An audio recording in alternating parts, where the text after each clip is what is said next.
banget emang harus dihabisin ya. Potong rambut ya, dak? Rambutnya banyak sekali. Ini udah mau tidur. Potong rambut ya?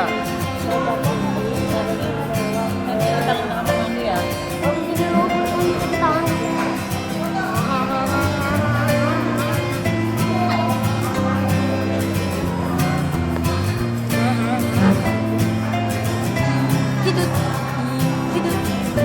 tidur. Papa nggak kelihatan kan? Tidur, tidur.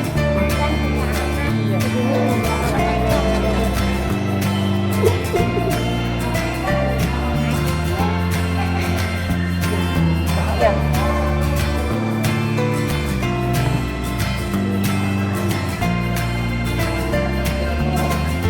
Bab ke-1006. Bab 1008. Kakak belum jawab itu luka apa? Boy tersenyum tipis mendengar pertanyaan Alia. Pertanyaan yang sudah berulang-ulang diucapkan istrinya. Sejak kembali subuh tadi, Alia sempat histeris melihat suaminya pulang dengan luka-luka di tubuhnya. Bukan luka akibat perkelahian, tetapi luka kecelakaan mobil yang disebabkan orang-orang Reza. Aku kan sudah bilang ada kecelakaan mobil kecil, sayang. Mobilnya sekarang di bengkel dan aku nggak apa-apa. Kecelakaan kecil apa sampai luka begini? Jangan bohongi aku, Kak. Nama panggilannya ubah, Yang. Jangan kakak melulu. Sekali-sekali aku ingin dengar kamu panggil dengan cara romantis. Mas, sayang, suamiku, cintaku. Bisik Boy berusaha mengalihkan perhatian Alia. Jangan dialihkan. Tekan Alia, seolah sudah paham suaminya. Boy terkekeh, memeluk perempuan tercintanya itu sambil mencium kening. Kamu sayang banget sama aku, ya? Alia tak menjawab. Tapi matanya berkaca-kaca dan mulai meneteskan cairan bening mengalir di pipi, seperti sebuah jawaban dari pertanyaan suaminya itu. Boy mendekapnya semakin erat. Kalau sudah seperti ini, ia tidak akan tega membohongi istrinya lagi. Dalam perjalanan pulang mobilku keserempet truk, kami sempat berkelahi dan mereka mengaku disuruh papanya Orol. Tapi, Om Joe dan ayah sudah membereskan semuanya di kantor polisi. Apa papanya Orol itu orang berbahaya? Gak ada yang lebih berbahaya dari Om Joe dan ayahmu. Tapi gimana kalau dia bayar orang lagi untuk mencelakai keluarga kita? Insya Allah enggak. Dia sudah dalam pengejaran. Mau selamatkan diri sendiri saja susah. Syukurlah kalau gitu. Aku nggak bisa tenang kalau orang itu masih berkeliaran bebas. Tak lama, pintu kamar terbuka, memunculkan sosok kecil dari balik pintu. Boy merentangkan tangannya saat Seshi berlari kecil ke arahnya dengan mata yang masih mengantuk dan rambut berantakan. Papa?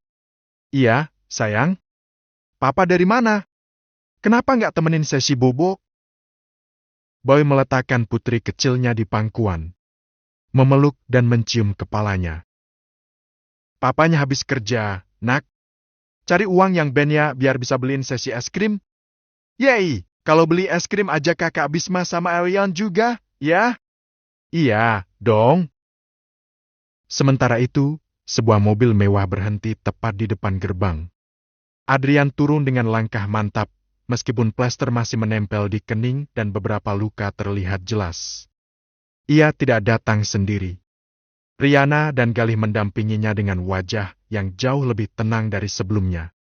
Begitu pintu terbuka, Aika yang memang sudah menunggu sejak subuh langsung mematung. Matanya membelalak lebar saat menangkap sosok suaminya. Mas Adrian, wajah kamu kenapa? Aika berlari kecil, tangan gemetarnya menyentuh pipi Adrian yang lebam. Matanya mulai berkaca-kaca. Kemarin belum separah ini, ada apa, Mas? Adrian menangkap tangan Aika, mengecup telapak tangannya lembut. Hanya kecelakaan kecil semalam setelah pulang dari rumah Tante Yosi. Aku nggak apa-apa, sayang. Sungguh. Mas jangan bohong. Isak Aika. Yang penting aku sudah di sini sekarang. Sesuai janjiku semalam, kan? Adrian mengulas senyum tipis, berusaha menenangkan hati istrinya. Kedatangan mereka langsung disambut hangat oleh orang tua Aika. Mereka duduk di ruang keluarga, suasana mendadak hening dan formal. Adrian duduk berhadapan dengan ayah mertuanya, Satria, dan Hanan. Sementara Adrian duduk didampingi kedua orang tuanya. Adrian menarik napas panjang, lalu berlutut di depan ayah mertuanya. Ayah, Ibu, Kak Satria, Kak Hanan, kedatangan saya ke sini, pertama untuk memohon maaf atas segala kekacauan yang saya perbuat selama ini. Saya sadar, saya sudah banyak mengecewakan Aika dan keluarga ini. Saya sudah dengar semuanya dari Pak Alfian. Semoga ujian kali ini akan jadi pelajaran untuk kita semua. Insya Allah saya memaafkan. Ayo bangun, nak. Ucap lelaki parubaya itu menyentuh bahu Adrian. Tapi apa jaminannya kalau adik kami nggak akan disakiti lagi seperti sebelumnya? Hanan membuka suara, seolah belum yakin dengan permintaan tulus Adrian. Kalau saya ulangi, Kak Hanan dan Kak Satria boleh menghukum saya apa saja. Kupegang kata-katamu. Imbuh Satria tegas. Jangan sampai terulang. Adrian kemudian bangkit dari duduknya. Di depan semua orang, ia berlutut di hadapan Aika, menggenggam tangan istrinya dengan erat. Aika, di depan keluargamu, aku berjanji, mulai detik ini, aku akan menjagamu dengan sepenuh jiwa dan ragaku. Tidak akan ada lagi air mata, tidak akan ada lagi orang yang bisa menyakitimu. Izinkan aku membawamu pulang ke rumah kita. Suasana ruangan itu seketika penuh haru. Riana menyeka sudut matanya, sementara Galih mengangguk pelan dengan raut lega. Satria yang biasanya paling keras, kini menarik napas panjang. Ia menatap tajam ke arah manik mata Adrian, mencari setitik keraguan, namun yang ia temukan hanyalah keyakinan yang kokoh. Oke. Suara Satria memecah keheningan. Aku lepaskan adikku bersamamu. Tapi ingat, ini adalah peringatan terakhir dariku. Kalau sampai suatu saat nanti aku mendengar Aika menangis lagi karena ulahmu, aku sendiri yang akan memisahkan kalian dengan caraku. Adrian mengangguk tegas. Aku pegang kata-kataku, Kak. Malam harinya, suasana hangat menyelimuti kediaman keluarga Darmawan. Kepulangan Aika disambut dengan sukacita oleh seluruh penghuni rumah. Setelah makan malam yang penuh canda tawa, Adrian membawa Aika menuju kamar untuk istirahat. Begitu pintu tertutup, Adrian langsung menarik Aika ke dalam pelukan yang sangat erat. Ia membenamkan wajahnya di ceruk leher istrinya, menghirup aroma yang selama ini terasa asing, namun kini terasa sangat ia kenali. Mas, sesak. Gumam Aika pelan, meski ia sendiri enggan melepas pelukan itu. Adrian merenggangkan pelukannya sedikit, menangkup wajah Aika dengan kedua tangannya. Aku kangen kamu. Rasanya seperti baru saja kembali dari perjalanan yang sangat jauh dan melelahkan. Aika menatap suaminya bingung. Kenapa bicaranya begitu? Adrian tersenyum, kali ini senyumnya terasa begitu tulus hingga mencapai mata. Sayang, aku sudah mengingat semuanya. Semuanya tanpa kecuali. Mata Aika membola. Maksud Mas, ingatan Mas sudah kembali?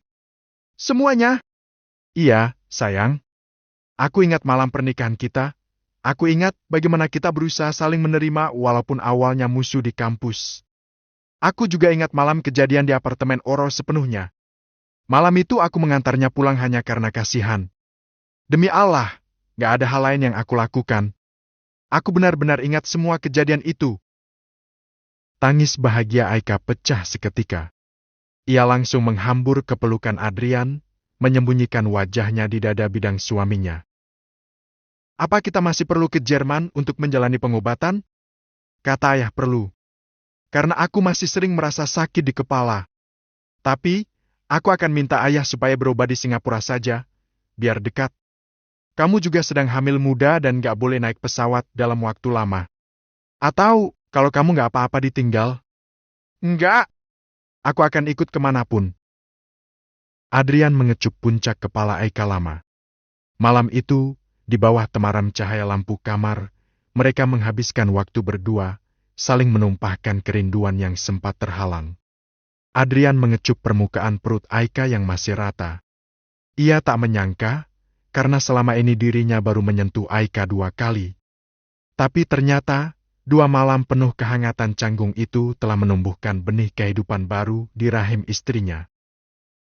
"Aku hebat juga ya," bisik Adrian pelan, memuji kehebatan diri sendiri.